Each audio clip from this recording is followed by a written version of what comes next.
महाराष्ट्र और यूपी में हुई बीजेपी की प्रचंड जीत पर कैबिनेट मंत्री अरविंद शर्मा ने क्या कुछ कहा, बात की हमारे संवाददाता स्पर्श शर्मा ने। क्या कुछ रहा इस बातचीत में, वो सुनिए। हरियाणा के कैबिनेट मंत्री अरविंद शर्मा जी हमारे साथ बात करने के लिए मौजूद है। आज विधानसभा चुनाव के नतीजे आए हैं। महाराष्ट्र में जो है एनडीए की सरकार बन रही है और एक बड़ी जीत जो है मिलती हुई नजर आई है और बीजेपी सबसे बड़ी पार्टी वहां पर सर बनकर आई है। किस तरीके से देख रहे हैं सर इन पूरे नतीजों को? ये देखिए, लोगों का विश्वास है भारतीय जनता पार्टी में और भारतीय जनता एनडीए गठबंधन में। लोगों का विश्वास है, ये विश्वास की जीत है और लोगों को इस बात का भी पता है कि भारतीय जनता पार्टी गठबंधन ही, एनडीए गठबंधन ही देश को आगे ले जाने में और महाराष्ट्र को आगे ले जाने में सक्षम है। अब जो काम करके दिखाया, इस गठबंधन ने काम करके दिखाया, लोगों को विश्वास हुआ। पहले जो आप देखेंगे, जो यूबीटी जो इनका गठबंधन था, कांग्रेस का गठबंधन और पवार साहब का ये गठबंधन, आप सबको पता, लोगों ने नकार दिया था। लोगों ने नकार दिया था, कई तरह की इसमें कमियां थी, कई तरह की बातें थी। और जब हमारा जब एनडीए का गठबंधन बनके सरकार बनी, लोगों को विश्वास हुआ, हर तबके को, किसानों को, हमारे मराठी भाइयों को, सबको ये विश्वास हुआ।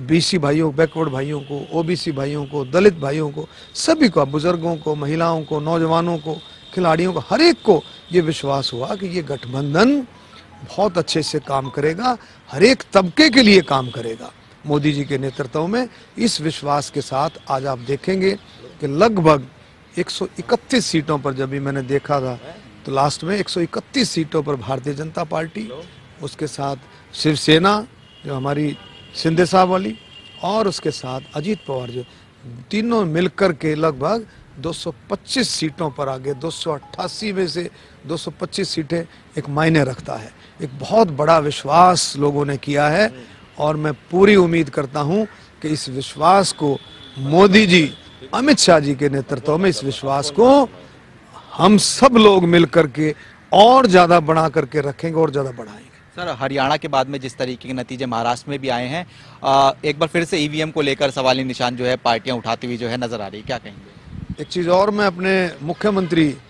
नायब सैनी जी को भी बधाई दूंगा कि उनके भी कई दौरे महाराष्ट्र के हुए और जब दौरों पे जाते थे, आपने देखा एयरपोर्ट पर जहां उतरते थे वहां इतनी भीड़ लगती थी। लोगों में एक विश्वास था कि हरियाणा में एक जो है आपने ऐसा मुख्यमंत्री, जो सबका चहेता मुख्यमंत्री दिया है, तो भारतीय जनता पार्टी के नेतृत्व को लोगों ने पसंद किया, नायब सैनी जी के नेतृत्व को पसंद किया महाराष्ट्र में भी। तो मैं उनको भी बधाई दूंगा, उनकी मेहनत भी काफ़ी रंग लेकर के आई वहाँ पर।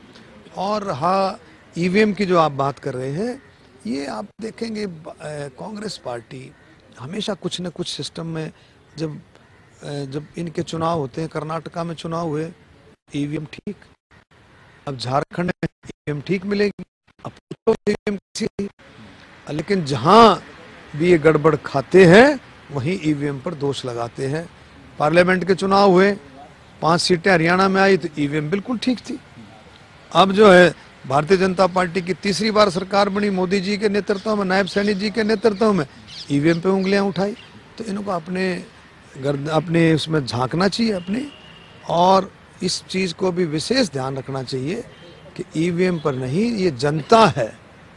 ये हरियाणा में 36 बिरादरी और महाराष्ट्र में सभी धर्म और सारी जनता ने मिलकर के इस काम को किया है और जनता के मैंडेट को, जनता के फैसले को हमें सर माथे पर लगाना चाहिए, उसका हमें सम्मान करना चाहिए। एक अंतिम प्रश्न प्रियंका गांधी वाड्रा को लेकर, उनकी भी अब राजनीति में ऑफिशियल तौर पर एंट्री हो गई है।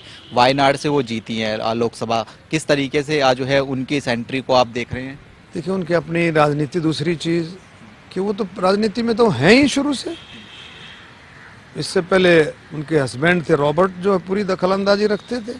अब वो हैं ही राजनीति में, और राजनीति से दूर कहाँ रही हैं। अब तो ऑफिशियली जो है उन्होंने जो है एक ऑफिशियली जो है कांग्रेस प्रत्याशी के रूप में जो है चुनाव लड़ा, वो जीती है। बाकी तो उनकी सारा काम वो करती ही थी। बहुत बहुत शुक्रिया सर। हमारे साथ में बात करने के लिए कैबिनेट मंत्री अरविंद शर्मा जी थे। जनता टीवी से तमाम मसलों को लेकर खास बातचीत कर रहे थे। कैमरा पर्सन मोहित के साथ स्पर्श शर्मा, जनता टीवी, दिल्ली।